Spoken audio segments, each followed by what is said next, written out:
ဒီလိုမျိုးမိုးတွေရမ်းတဲ့နေတဲ့အချိန်မှာပြန်နေတဲ့ငှက်တွေကိုမြင်မှုကြလားငှက်တွေအများစုကတော့မိုးတွေရမ်းတဲ့နေတဲ့အချိန်မှာမပြန်နိုင်ကြဘူးတစ်ပင်ကြီးမှာပဲဖြစ်ဖြစ်အစာအုပ်တွေမအောက်မှာပဲဖြစ်ဖြစ်ဝင်ပြီးတော့ခိုနာကြတယ်ဘာဖြစ်လို့လဲဆိုတော့မိုးရေကသူတို့တောင်ပံကိုဆိုသေးပြီးတော့သူတို့ပြန်တန်းရတာကိုနှောက်ယှက်ဖြစ်စေလို့ဒါပေမဲ့မိုးတွေရမ်းတဲ့နေတဲ့အချိန်မှာပြန်နိုင်တဲ့ငှက်တစ်ကောင်တော့ရှိတယ်အဲ့ဒါကတော့လူတွေကိုယ်တိုင်ဖန်တီးထုတ်လုပ်ထားတဲ့လေယာဉ်တွေပဲဖြစ်ပါတယ်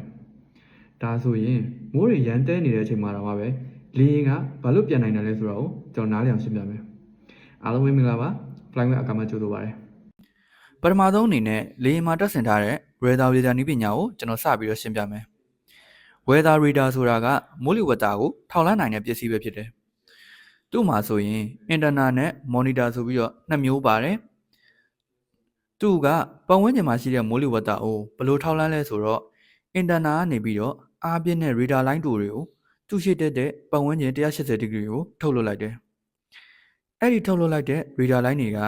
ပတ်ဝန်းကျင်မှာရှိတဲ့တိမ်တွေကိုပဲဖြစ်ဖြစ်မိုးရွာတဲ့အခါမှာထွက်လာတဲ့မိုးရေစက်တွေကိုပဲဖြစ်ဖြစ်ထိပြီးတဲ့အခါမှာ Radar စီကိုလှိုင်းအနေနဲ့ပြန်လှည့်လာတယ်အဲ့ဒါကဘာနဲ့တူလဲဆိုတော့ကျွန်တော်တို့ကနယံကိုဘောလုံးနဲ့ကန်တာနဲ့တူတူပဲဘောလုံးတစ်လုံးကိုနယံကိုကန်လိုက်မယ်ဆိုရင်ဘောလုံးကနယံကိုထိပြီးတာနဲ့ကျွန်တော်တို့စီကိုပြန်ပြီးတော့လှည့်လာသလိုပဲ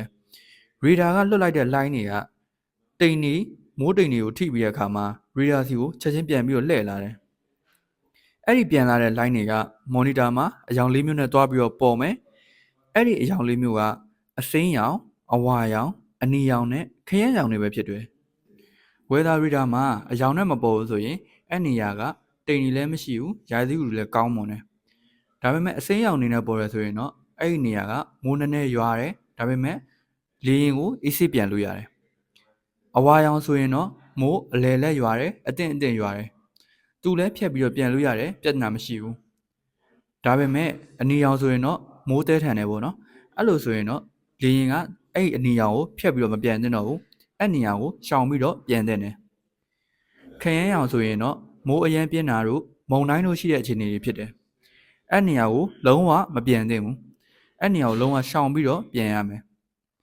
လေရင်မောင်းတဲ့ပိုင်းတော့ကအဲ့လို weather radar ရဲ့ monitor ကိုကြည့်ပြီးတော့အန်နီရရှိတဲ့နေရာကိုမပြန်ဘဲနဲ့အန်နီရမရှိတဲ့နေရာကနေပြီးတော့ပတ်ပြီးတော့ပြန်တယ်အဲ့လိုလုပ်ပြီးတော့ရာသီဥတုမကောင်းတာတော့မှပဲပိုင်းလောကလေရင်ပြန်နိုင်တာပဲဖြစ်တယ်ထပ်ပြီးတော့ပြောရမယ်ဆိုရင်လေရင်တွေမှာလည်းကားတွေလိုပဲမှန်တုတ်တန်ဝိုက်ပါတွေပါတယ်မိုးရေစက်တွေကလေရင်ရဲ့ရှေ့မှန်ကိုလာပြီးတော့ဆင်းနေဆိုရင်တော့မှပဲဝိုက်ပါနဲ့တုတ်သွားလို့ရတယ်